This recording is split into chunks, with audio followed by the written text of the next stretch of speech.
Selamat pagi, salam sehat dan salam sejahtera untuk kita semua, Bapak Ibu yang terkasih di dalam Tuhan kita Yesus Kristus.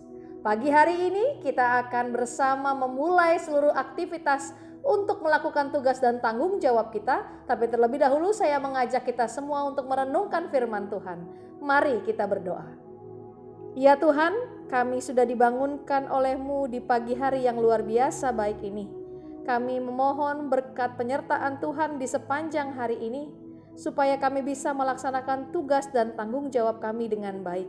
Kalau sebelum kami memulai itu semua, kami ingin mendengarkan firman Tuhan, sehingga langkah kaki kami di dalam hari ini kami lalui bersama dengan kuat tangan Tuhan yang menyertai kami, dan biarkanlah firman Allah inilah yang menjadi penuntun dan pedoman kami.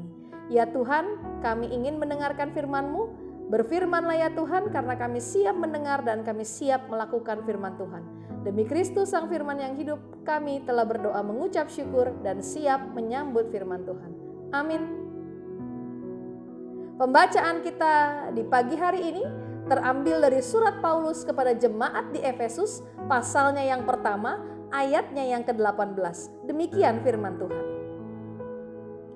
Dan supaya Ia menjadikan mata hatimu terang, agar kamu mengerti pengharapan apakah yang terkandung dalam panggilannya, betapa kayanya kemuliaan bagian yang ditentukannya bagi orang-orang kudus.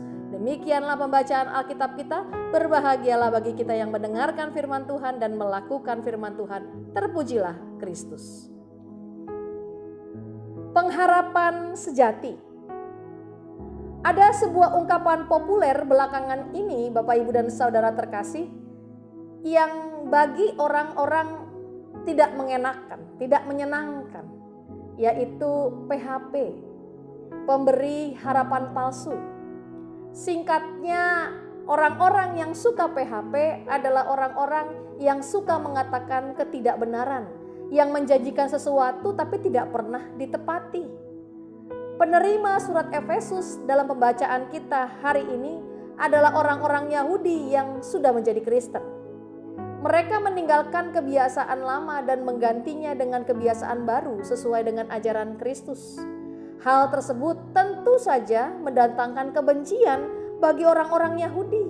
Mereka menganggap bahwa orang-orang Yahudi yang telah menjadi Kristen itu telah membuat sesuatu kesalahan. Mereka mencoba menggoyahkan iman orang-orang Kristen di Efesus dengan hasutan bahwa mereka tidak akan selamat sebab mereka tidak menjalankan Taurat dengan baik dan benar. Terhadap hasutan tersebut, penulis surat Efesus mengingatkan agar orang-orang Kristen di Efesus memahami bahwa mereka memiliki pengharapan hanya di dalam Yesus. Pengharapan yang tidak akan pernah palsu. Pengharapan yang pasti akan tergenapi. Pengharapan yang ada di dalam Yesus adalah pengharapan sejati, sebab Yesuslah juru selamat. Paulus menekankan itu kepada para pembaca surat Paulus kepada jemaat di Efesus. Pengharapan yang ada di dalam Yesus pasti tergenapi. Yesus yang menjadi pengantara umat dengan Tuhan, itu adalah benar-benar yang dinanti-nantikan oleh semua orang sebagai sebuah penyelamat. Yesuslah yang sudah memenuhi seluruh tuntutan Taurat, dan Yesuslah yang menyempurnakan Taurat. Itu yang menyebabkan banyak pengikut Yesus haruslah menjadi pilihan pertama dan utama sebagai orang-orang yang berpengharapan kepada Kristus. Dalam menjalani kehidupan sebagai orang Kristen, tidak jarang kita pun mengalami yang namanya keraguan, Bapak, Ibu, dan saudara-saudara. Kita mengalami dinamika kehidupan. Kita menghadapi pergumulan kehidupan. Dan terkadang di dalam permasalahan atau pergumulan, kita menjadi ragu untuk memilih dan melangkah. Kita juga meragukan bahwa kasih dan pemeliharaan Tuhan ada bersama dengan kita ketika kita ada di dalam sebuah permasalahan. Permasalahan itu seolah-olah membuat kita menjadi buta untuk tidak bisa melihat bahwa Allah hadir, Allah tetap mengasihi dan Allah telah tetap memelihara umatnya.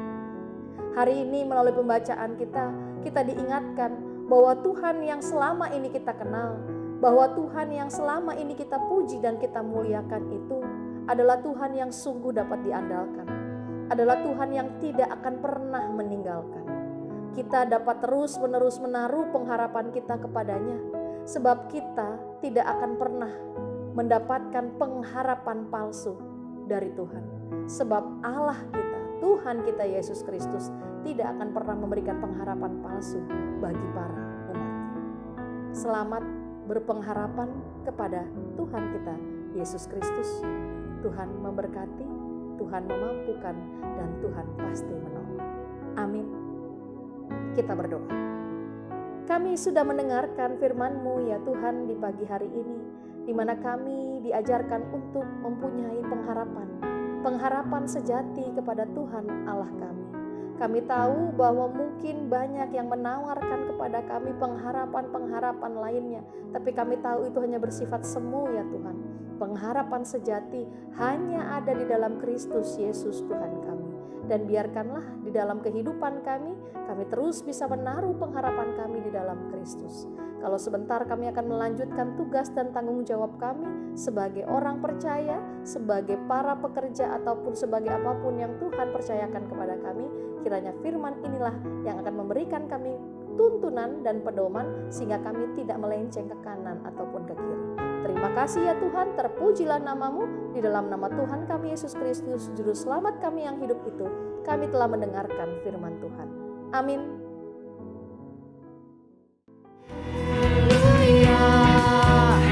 Ku mau bersorak bagimu.